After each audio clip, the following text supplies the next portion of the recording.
Jadi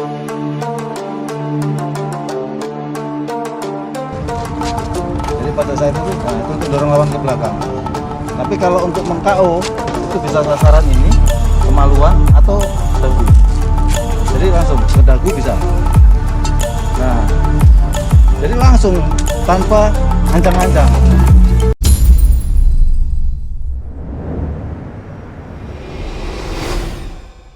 Halo, assalamualaikum warahmatullahi wabarakatuh. Kali ini kita akan membahas tentang tendangan yang biasa dipakai untuk pertarungan jarak dekat. Kalau tendangan yang terbang, loncat-loncat saya nggak bahas karena mungkin keterbatasan waktu dan ya. Kita kali ini akan membahas tendangan yang sering dipakai, yaitu tendangan lurus, tendangan miring, atau tendangan apa nih, seperti tendangan C. Nah, atau tendangan melingkar depan lah, atau tendangan C. Oke, kita pertama membahas tendangan lurus. Kita belum pakai ini ya, kita taruh dulu. Kalau tendangan lurus itu dari mulai pasang, langsung aja sampai pasang. Jadi untuk tendangan lurus itu langsung dari kaki depan ini langsung ke menyerang. Jadi jarang menggunakan kaki ini. Kaki ini bisa dipakai, nanti ada penjelasannya. Coba yang depan dulu langsung. Nah, langsung tarik. Jadi seperti itu. Terserah mau kakinya model begini atau model begini. Kalau misalkan dimasukkan ke sela-sela bisa begini atau begini, terserah. Enaknya gimana? Atau ditekuk. Nah, yang penting sasaran kemaluan atau ulu hati. Kalau untuk dada itu untuk mendorong lawan ke belakang. Jadi pada saat itu, nah itu untuk mendorong lawan ke belakang. Tapi kalau untuk meng-KO itu bisa sasaran ini, kemaluan atau dagu. Jadi langsung ke dagu bisa. Nah, jadi langsung tanpa ancang-ancang. Nah, kalau pakai kaki belakang, kalau kaki belakang ini bisa, tapi mudah dibaca. Ini dengan mudahnya menangkis. Misalkan ini nendang langsung, gampang diantisipasi. Supaya ini tidak bisa mengantisipasi orang ini, maka ini harus diamankan dulu. Ini dipegang, pegang. Nah, seperti itu. Sasaran bisa langsung ke arah kepala atau arah paha sini. Kalau untuk dari sini. Jadi yang digunakan adalah tulang kering. Nah, untuk melatih tendangan ini kita harus pakai ini supaya tidak sakit, guys. Pasang di sini. Nah, sasarannya memang area paha. Sasarannya dan perkenaan di tulang kering. Coba. Ya, seperti itu. Kalau realnya ya, realnya ini saya tunjukkan pelan aja. Realnya pelan aja. Sama kuda-kuda. Nah, seperti ini. Ini pelan, nih. Sama rasakan. Sakit nggak? Sakit, Mas. Lumayan ya? Lumayan. Itu kalau dikencengin, makanya nendang itu dari sini. Itu nggak perlu kenceng sebenarnya untuk membuat orang cedera. Nih. Dari sini. Seperti itu. Bayangkan kalau tendangan seperti ini kena tanpa ada ini. Tadi cuma saya tempel gini aja. Jadi bisa di zoom dekat ya, sini ya. Jadi kenanya seperti ini. Nah, nih. Kayak diiris, seret gitu. Nih. Kalau mau yang keras gini ya lebih parah lagi hasilnya. Kayak atlet-atlet, makanya langsung ya untuk tangkisannya ya.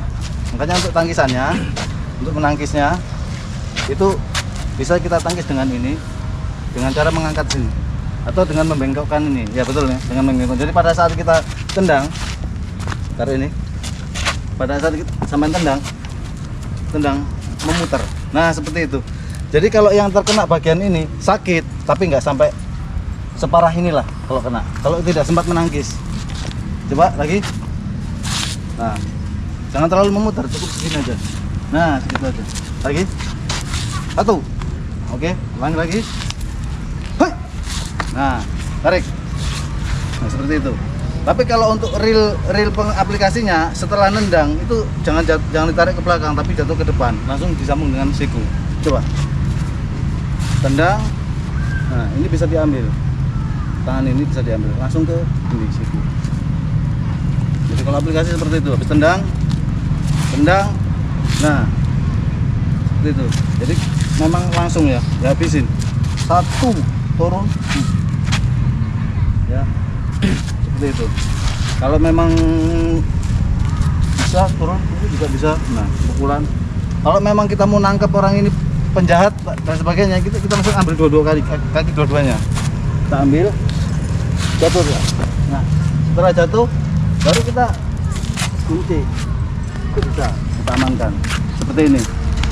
Kalau kita mau lanjutkan, mau nangkap nih maling atau siapa orang jahat, copet dan sebagainya. Coba bangun mas. Susah. Ini udah terkunci seperti ini udah susah.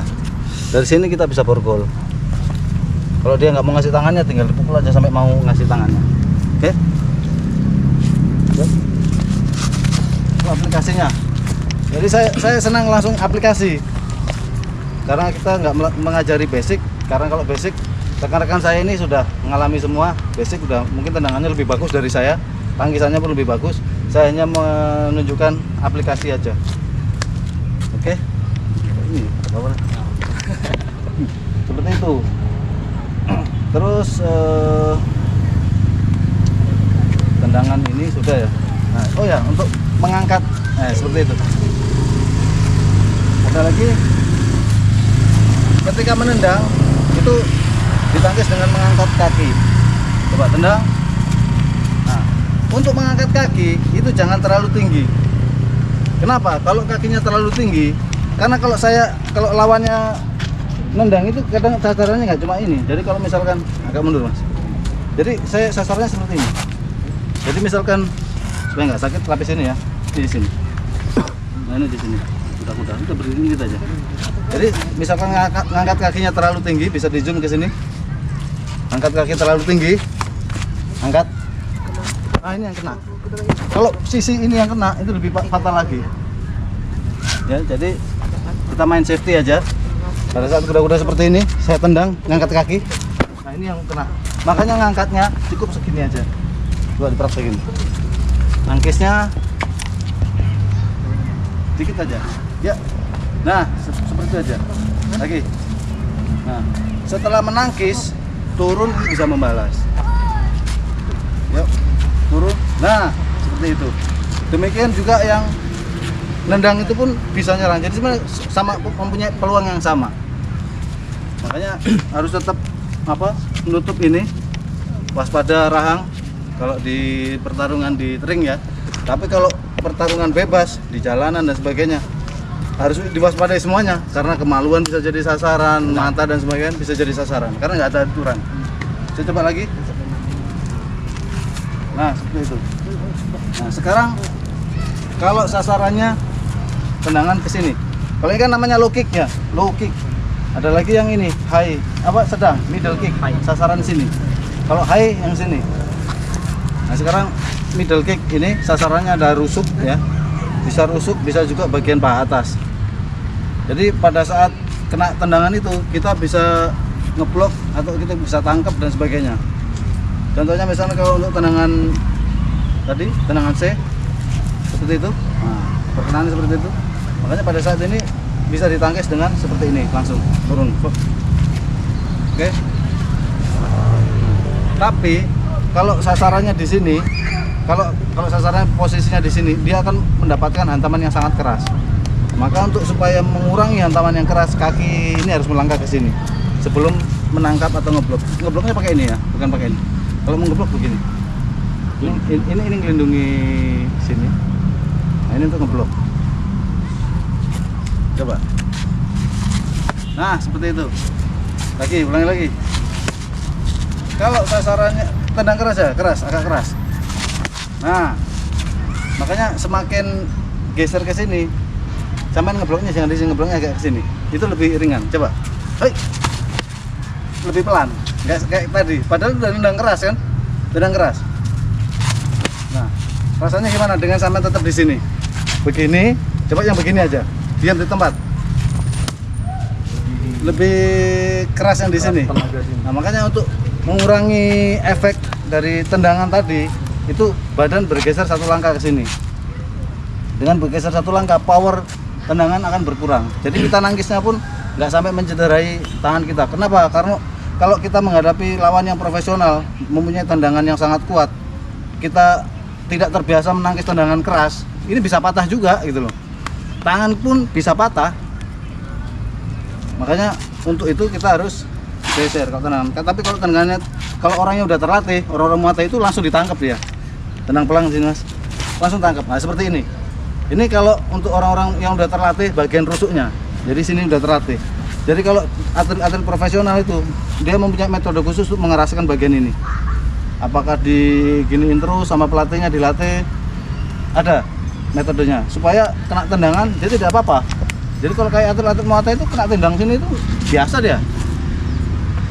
Rusuk ditendang udah biasa, tulang kering pun dia udah mati rasa, tulang keringnya pun keras. Dan kena sini udah biasa, makanya dia langsung tangkep kalau di Muay Thai. Tapi kalau kita tidak biasa, maka kita harus cari metode yang aman. Caranya kita geser satu langkah. Kita ulangi lagi ya, geser satu langkah. Hup. Nah seperti itu. Cuman keras aja mas. Nah, gimana rasanya? Kena ya? Kena. Jadi intinya dari sini kita geser untuk mengurangi tenaga tendangan tadi. Karena kalau kita nggak geser, tetap di sini itu sangat berbahaya, keras. Oke, nah sekarang untuk tendangan ke arah kepala sama, tendangan ke arah kepala pun sama. Jadi nangkisnya ini tetap langsung melindungi ini, nangkisnya pakai ini. Ya. Jadi sama kayak gini. Sama. Coba pelan dulu. Lagi. Nah, makanya pelan dulu. Saya bilang pelan dulu. Nah, lagi. Pasin kena kepala mas. Jadi usahakan yang kena kepala itu tulang kering sini. Jadi bukan ini. Jadi yang kena kepala itu ini ya, bagian ini. Nih. Nah, bagian ini yang mengenai kepala kalau nendang. Oke, pelan dulu. Nah, seperti itu. Ulangi lagi. Nah, sekarang tendang keras. Hati. Nah, jadi cara melatihnya itu begitu. Cari pasangan yang klop, yang tingginya sama, jangan yang tingginya beda. Bukannya nggak boleh, akan lebih sulit. Tapi kalau tinggi sama, itu jangkauan tangan, kaki ukuran sama. Jadi enak. Seperti Mas Riki sama Mas Agi ini hampir sama lah ya, mungkin agak tinggi dikit masih, tapi nggak masalah. Intinya cari rekan yang sama supaya tendangan itu pas gitu. Soalnya kalau misalkan lawan latihannya teman rekan latihannya pendek seperti ini, untuk menjangkau kepala sulit. Jadi kalau memang pendek, cari teman yang pendek. Terus ingat safety. Jadi jangan sampai cedera teman kita. Kalau teman kita udah cedera, kita nggak punya teman latihan. Jadi yang paling penting yaitu menjaga supaya sama-sama aman. Coba ulangi lagi dari yang pertama ya, kita ulang dari yang pertama. Low kick. Nah, dengan memutar, low kick dengan mengangkat. Lagi. Ulangi lagi yang memutar. Ya, ini yang memutar ya. Yang kedua. Jadi ini sangat efektif. Kenapa? Kalau kita nangkis seperti ini, ada tendangan kita tangkis seperti ini kebuka. Dan ini setelah nendang, ini akan ke sini. Coba tangkis. Nah itu yang kita takutkan. Makanya kalau bisa, sebisa mungkin jangan nurunkan tangan, pakai kaki. Atau bisa juga ini mundur ke belakang, tendang. Nah seperti itu juga nggak apa-apa. Mundur, ditendang, mundur. Itu juga nggak apa-apa. Daripada kita gambling ya, ternyata powernya teman kita ini atau lawan kita keras, kan kita nggak tahu kalau baru awal fight nih. Ini teman kita ini kuat apa nggak tendangannya, kita kan belum tahu. Pada saat dia nyoba, nah kita gini. Pada saat nyoba kita mundur, ternyata kencang. Oke, berarti kita harus waspada, gitu. Tapi kalau ternyata tendangannya nggak, ya biasa kita bisa bisa tahan lah. Ya udah kita kasih gini, kita kasih, kita balas. Seperti itu. Makanya baca lawan seperti apa kita harus baca. Oke, yang berikut yang sini bisa juga pakai gini. Oke. Nah, seperti itu juga bisa. Tendang. Nah, cuman yang aman geser satu langkah. Ya. Nah, itu yang paling aman. Geser satu langkah. Untuk atas pun sama, kepala geser satu langkah. Seperti itu. Ulangi lagi, geser satu langkah. Oke. Saya rasa untuk tendangan cukup ya. Jadi intinya cari partner yang klop supaya kita bisa berhasil dalam latihan tendangan. Dan ulang-ulang, jangan pernah bosan. Jangan nendang itu hanya sekali, 2 kali, 3 kali. ratusan kali, ribuan kali silakan. Makin sering kita lakukan, hasilnya akan makin bagus. Oke, sampai jumpa di video berikutnya.